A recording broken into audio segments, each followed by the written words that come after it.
Settle in now. Let your breathing find its own quiet rhythm. Let the day loosen its grip on you, one breath at a time. Tonight we walk alongside a silver-haired man with tired eyes and a book always in his hand, who spent the first half of his life hiding from feeling and the second half slowly, painfully learning what he had been hiding from. His name was Kakashi Hatake.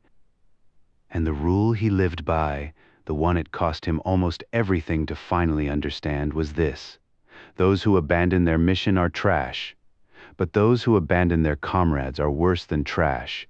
He did not arrive at that belief easily. He was born holding the opposite one. Kakashi's father was called the White Fang of the Leaf. Sakumo Hatake was spoken of in the same breath as the legendary Sannin, three warriors whose names alone were enough to make enemy nations reconsider their decisions. Sakumo was celebrated everywhere that shinobi gathered to tell stories of excellence. He was the kind of father whose shadow is enormous, and Kakashi grew up inside that shadow, trying to understand its shape. Then Sakumo made a choice. On a critical mission, with an outcome that mattered enormously to the war effort, he abandoned the objective to save the lives of his teammates. The mission failed, the consequences rippled outward, and the world, the same world that had praised him for years, turned on him completely. The people he had saved did not defend him. His colleagues who had admired him from a distance did not speak up. He was left to carry the failure alone, and the weight of that carried him somewhere he could not come back from. Kakashi was young when his father died. Young enough that the grief arrived without the tools to manage it, and old enough to draw a conclusion from it that would take years to unlearn. The mission matters. The rules matter. Emotion is the thing that gets people killed. He became the most precise, most rule-bound student in his cohort. Brilliant and cold and deliberately, almost aggressively indifferent to the parts of himself that might feel something. It was armor, and for a long time it worked.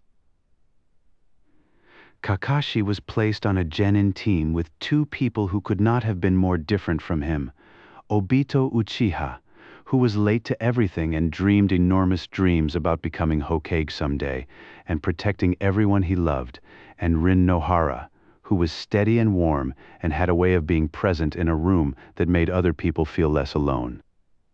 Kakashi found Obito irritating. This was easy, because Obito was frequently irritating. He showed up late. He wore his emotions loudly. He got attached to people and things in ways that a shinobi was not supposed to. He was also, underneath all of that, deeply kind. The kind that does not announce itself, but simply shows up. Kakashi did not know how to be around that kind of person. He responded by being harder, colder, more precise. He rose to Jonin rank before either of his teammates. He was given a Sharingan eye by their sensei in recognition of his combat ability.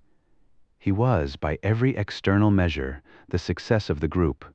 What he was actually doing was building a wall, one rule at a time between himself and the parts of being human that frightened him. Then came the mission that brought the wall down.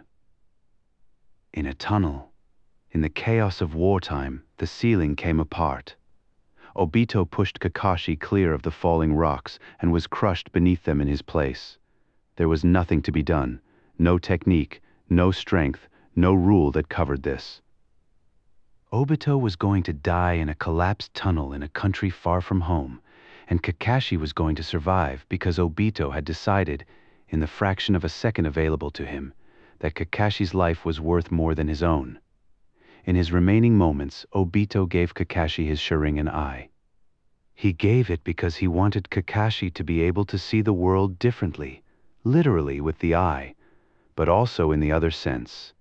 He said things that Kakashi was not ready to hear and could not entirely absorb yet. Then he was gone, and Kakashi walked out of that tunnel carrying something he had not walked in with, not the eye. The eye came later. Something less visible, the understanding that the rule he had built his entire self around was incomplete. That the mission cannot be everything if it requires you to become someone who would leave Obito behind. He did not know what to do with that understanding yet. He simply carried it. What followed was the hardest stretch of Kakashi's life, and he carried most of it alone. Rin was lost not long after Obito, in circumstances that were tragic and complicated, and that Kakashi would spend years trying to make sense of and never entirely succeed. Another person from his team, from that original configuration of people that had almost become something like family, gone. He moved through the years after like a man with the lights turned very low. He completed missions. He was exceptionally effective.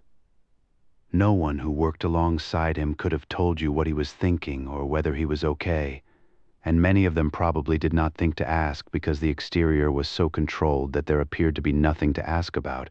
What was happening inside was something different.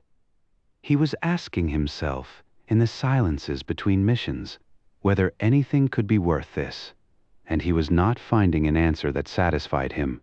It was his teacher Minato who kept him tethered in the years before Minato was taken by the Knight of the Nine Tails.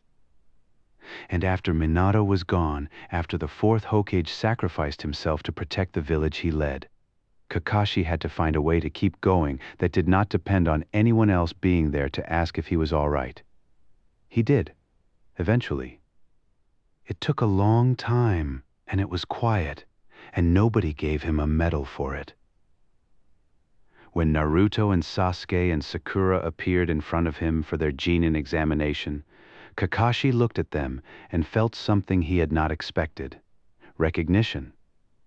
He recognized Naruto's loudness as a language he understood, the language of someone who has spent too long on the outside learning to take up more space than they feel they are owed.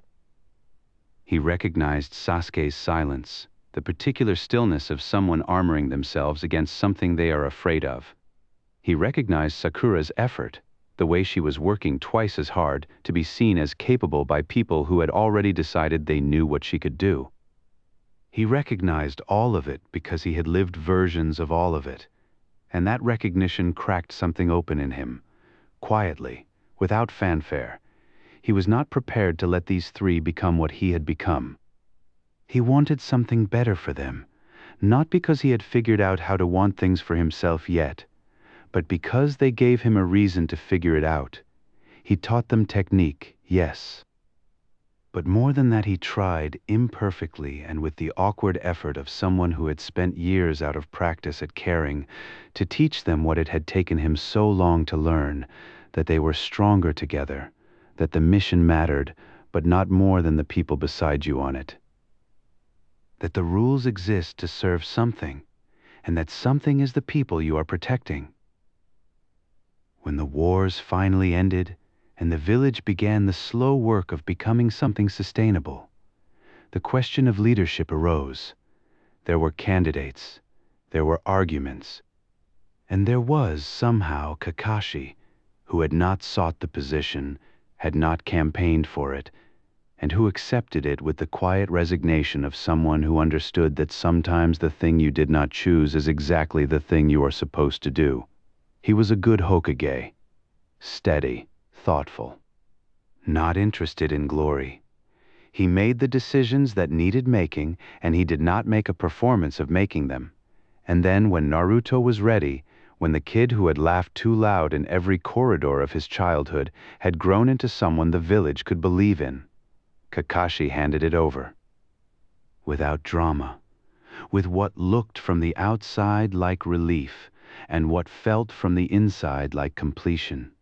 He went back to reading his books, to walking through the village without a destination, to being, for the first time in a very long time, simply a person who was alive and had no particular emergency to manage. Kakashi spent the first part of his life following rules to avoid feeling. He spent the second part learning at great cost that feeling was not the enemy, that grief and love and the terror of losing people, these were not weaknesses to be managed. They were the reason any of it mattered. The people we lose leave their shape in us. Obito's eye let Kakashi see things his own vision never could. Rin's warmth left a space in him that he slowly, over years, learned to fill with something other than emptiness.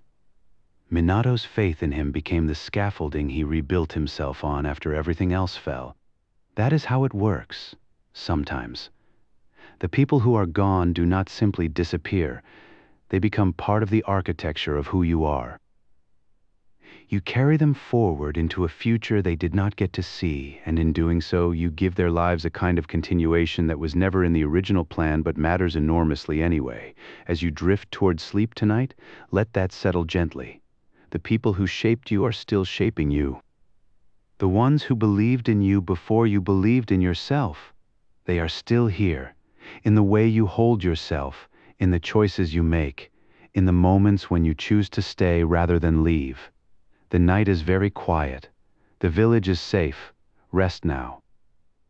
Somewhere in the hidden leaf, a silver-haired man is sitting by a window with a familiar orange book open in his lap, and for once he is not thinking about anything in particular.